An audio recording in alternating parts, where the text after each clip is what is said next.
पिछले 10 साल का सबसे बड़ा जुमला है ये यूपीएस।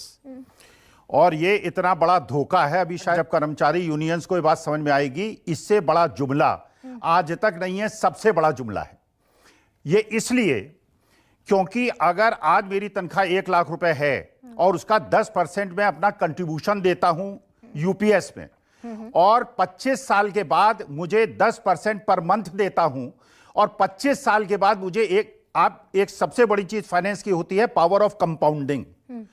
पहले की ओल्ड पेंशन स्कीम थी जिसमें 10% का कंट्रीब्यूशन कर्मचारी को नहीं देना पड़ता था।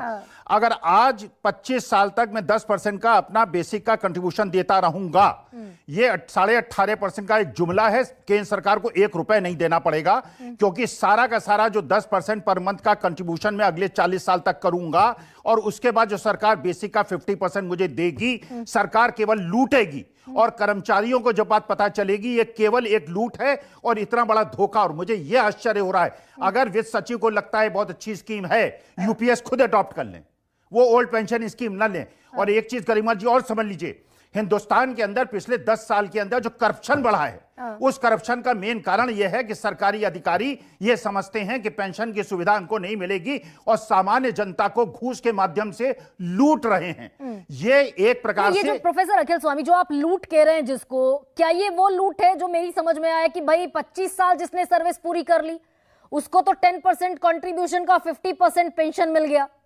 जिसने 25 साल से कम और 10 साल से ज्यादा सर्विस की वो 10% कंट्रीब्यूशन तो देगा लेकिन मिलेगा मात्र 10,000। यही कंसर्न है क्या?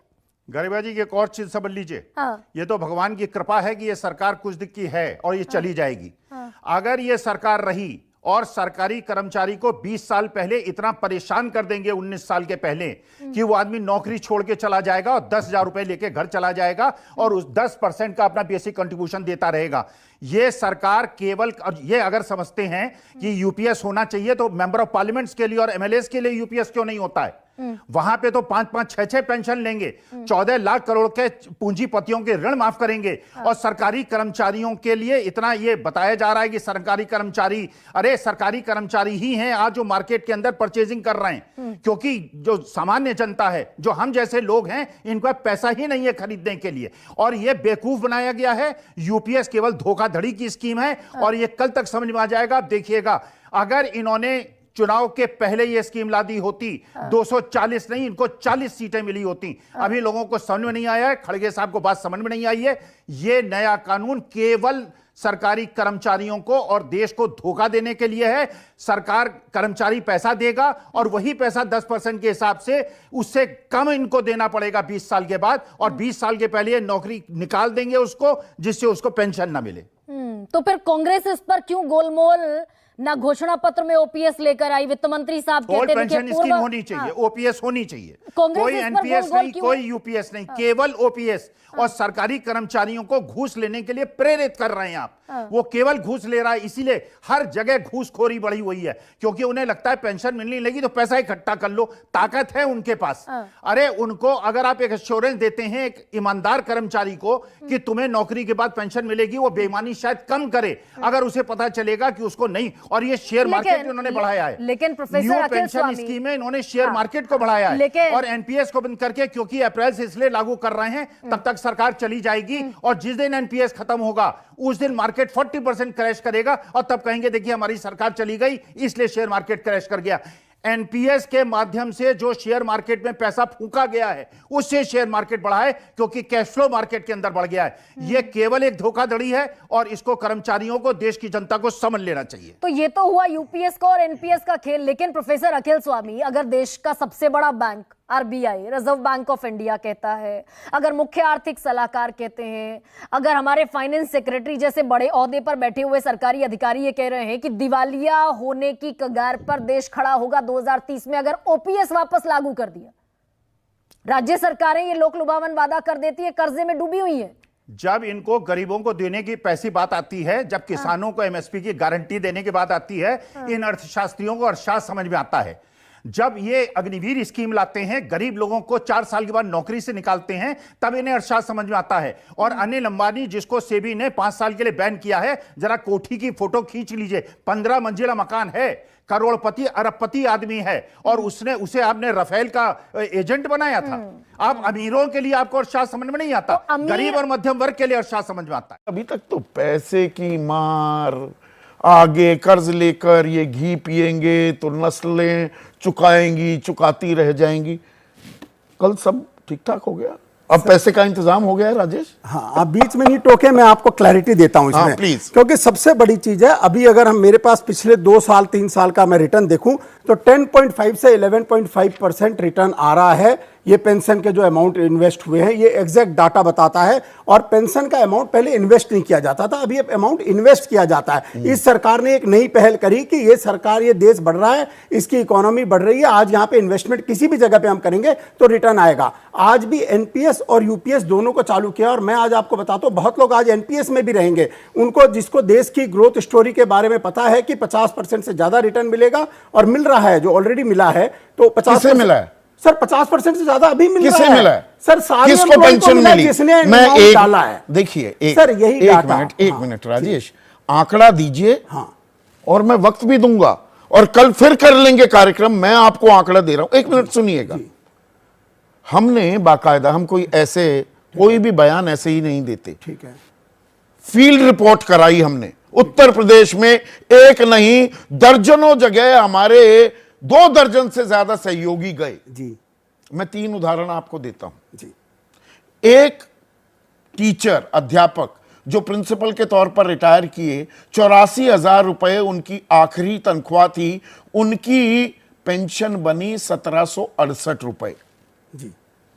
एक और टीचर, उनकी 77,000 रुपए आखिरी सैलरी थी, उनको 1200 रुपए मिले। एक और सरकारी कर्मचारी, 72,000 रुपए की तनख्वाह, 850 रुपए की पेंशन मिली। विजय, मैं गलत जानकारी तो नहीं दे रहा हूं, मैं आपकी भी तस्दीक चाहूंगा, उसके बाद पूरा वक्त देना है मैंने आज राजेश। बिल्कुल, ये बिल्कुल सही जानकारी है और इससे हजारों उदाहरण है। अब बताइए सर। हाँ, मैं 2-3 चीज बताता हूं। सबसे पहले ये आया कैसे? ओएसिस जो हुआ था, जिसका old age social and income security scheme 1998 में आई, जिसकी रिपोर्ट 2000 में आई, और उसके अंदर में सभी सरकारी काम करने वाले लोग थे, यूनियन के लोग थे, एक्सपर्ट्स थे, जिन्होंने बोला कि देश के ऊपर, सर देश के ऊपर बर्डन आएगा, तब ये एनपीएस की स्कीम आई। ठीक है, नहीं, अगर इतने अच्छे रिटर्न्स मिल रहे थे तो एनपीएस में संशोधन करने की नौबत कैसे आई? मैं ये सवाल पूछ रहा हूं। सर, 2 टाइप के लोग हैं। कुछ कंजर्वेटिव हैं जो कि पैसे नहीं लगाते हैं। आज जो पैसे नहीं वो सरकार लगाएगी, मुझे पैसे थोड़ा लगाने, मैं सरकारी कर्मचारी हूं, मैंने अपना 10% दिया, सरकार 14% देती थी, अब 18.5 देगी। सर, हम भी 10% नहीं दे रहे थे ना। मैं आपको ये बता रहा हूं कि हम भी अगर इंटरेस्ट नहीं लेते हैं और हम नहीं इन्वेस्ट करना चाहते थे, आज हम ज्यादा भी इन्वेस्ट कर सकते हैं। अगर आदमी इन्वेस्ट करता है तो उसको मिलता है। आदमी इन्वेस्टमेंट की अभी एनपीएस में आपको योगदान देना होगा, पेंशन के लिए 10% कट के आएगा। सर, 10% कट के आएगा, पर सरकार ने अपना कोटा तो बढ़ाया, 10 से 14 किया 2014 में, मान अब लिया, 18.5 कर दिया, मान लिया जी। मैं ये पूछ रहा हूं कि सरकार पहले ये कहती थी कि अरे ओपीएस में बट्टा बैठ जाएगा, अब मार्केट नहीं दे रहा 50%, ये तो बात साफ हो गई, वरना एनपीएस में संशोधन क्यों करते, यूपीएस क्यों लेकर आते? सर, पूरा ओपीएस के कुछ इस कंट्री का नाम बता दो, पूरा OPS, Italy, Latvia, Norway, Sweden, Indonesia, Malaysia, even China ने पूरा ओपीएस के बाद में, उनके यहां हैवी लॉस होने के बाद में एक्सचेकर को उन्होंने बंद किया है, क्योंकि ओपीएस चल नहीं सकता। उस टाइम पे 0.5% का जीडीपी का लॉस था, जो आज के दिन 4% का होता। यही तो बता रहे थे 2 साल, तो अचानक 50% तो ओपीएस नहीं कर सकते हम। अच्छा।